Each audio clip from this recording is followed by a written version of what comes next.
Right now I'm holding the Herald, and there's a story that we want to discuss in studio. I'm joined by a finance and economic specialist. His name is Tapiwanashe Kusereka. Tapiwa, how are you doing? I'm well. Welcome to Morning Rush. Oh, thank you. All right, so I know you are business, a financial analyst, economic analyst, and there's something trending that I want us to go through, but I'm going to use this newspaper as a point of departure because one of the top stories in today's Herald, government slashes agriculture value chains in fees in sweeping a regulatory overhaul. So over the past couple of days, I think after the Tuesday cabinet, we heard from what came from the cabinet, that there were a lot of things that were slashed. But what I want us to talk about, I'm just going to read just a part of what this story is about. Government has enacted sweeping reforms to the regulatory framework governing the livestock, dairy and stock feed value chains with immediate effect, fulfilling a promise made by President Mnangagwa to reduce the high costs of production that has hampered the sector. And just picking from this, he talks about the Minister of Finance, Mthuli Ncube, where he singled out the dairy subsector, where farmers needed 25 permits across 12 agencies, feed manufacturers 23 from 10 departments, beef cattle farmers 18, abattoirs 20, and dairy processors 21 licenses. And the president has been talking about the ease of doing business in Zimbabwe. With all this, what does this mean, these sweeping regulatory overhaul changes?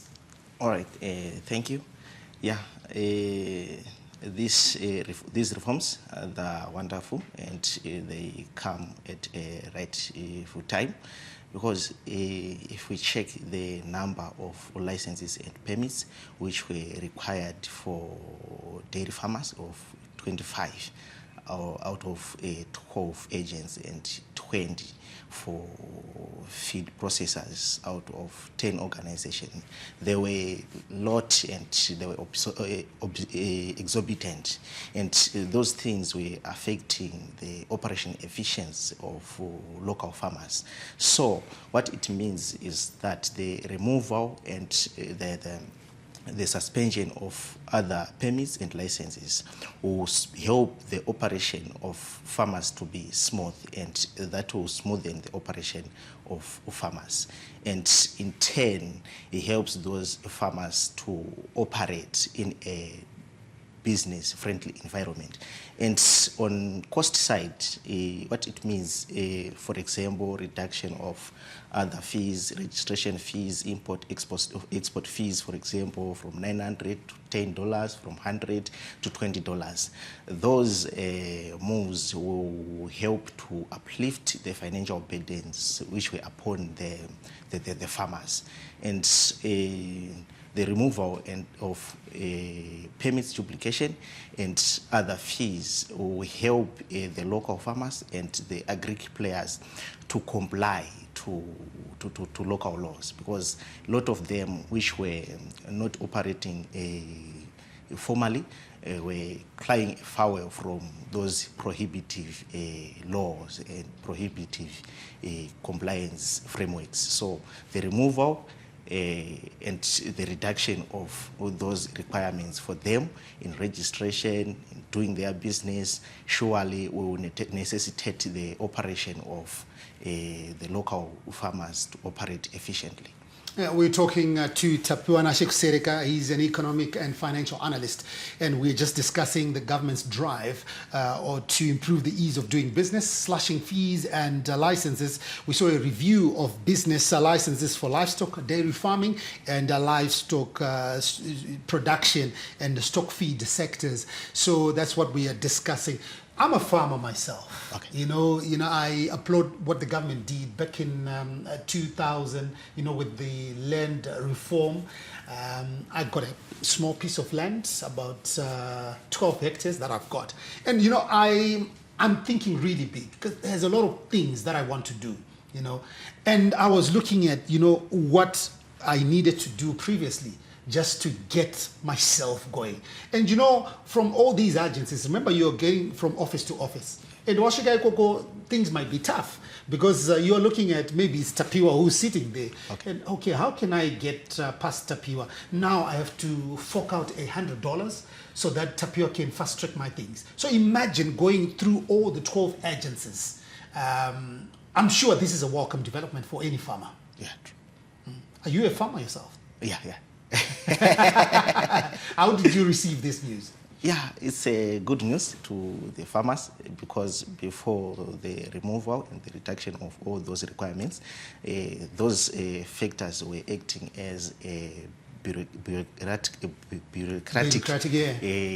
burden on farmers, and they were increased cost on the operations of local farmers. So I believe the reduction, the removal and the suspension of other requirements will help the local farmers to optimize their cost of operation and increase their revenue, because the cost which were incurred to acquire some of the permits, some of the requirements, and those funds now can be channeled in other productive area of their activities. So to the farmers, I am sure they are going to optimize their cost of operation and maximize from there in terms of making profits and increase revenue. And surely that increase in revenue will span to the entire economy as they are able to contribute to the entire GDP. So yeah, I'm sure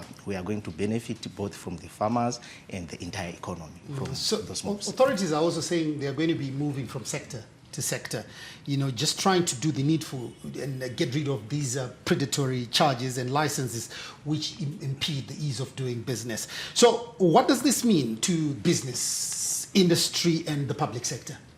Yeah, I'm sure that move is complementary and will help us to avoid confusion between sector because they are interlinked, and it allows an economy as a whole to diversify its operation and reduce the concentration risk, which means we are not going to rely on the growth of agriculture sector. We are going to rely on other sectors as the source of revenue or income to the entire economy. So yeah, I believe that one will contribute well to the growth of our economy, and we are going to experience a sustainable growth as an economy, because we have a potential to be a prosperous economy, and those measures, I'm sure they're going to allow us to attain what we are looking for the Vision 2030 of upper to middle income economy. And just looking in the last 2 weeks, the president has been on a whirlwind tour around the world, trying to court different investors to come to Zimbabwe. And recently he was in Eswatini for their trade fair. And in one of his speeches, he also talks about, the ease of doing business, trying to court investors to come to Zimbabwe. I think now this augurs well with that drive. Remember, he has always been saying Zimbabwe is open for business. Indeed, now when, fees are slashed from sector to sector, I'm sure this will bring in a lot of investors. Yeah, true. Yeah. So, we also have got the tourism Hlanganani Kumbanai Expo going on in Mutare. Yeah. So earlier in the year, this was the first sector that was sort of liberalized in terms of these fees. Do you think we're going to see now an influx of tourists, an influx of businesses flooding Zimbabwe because of this?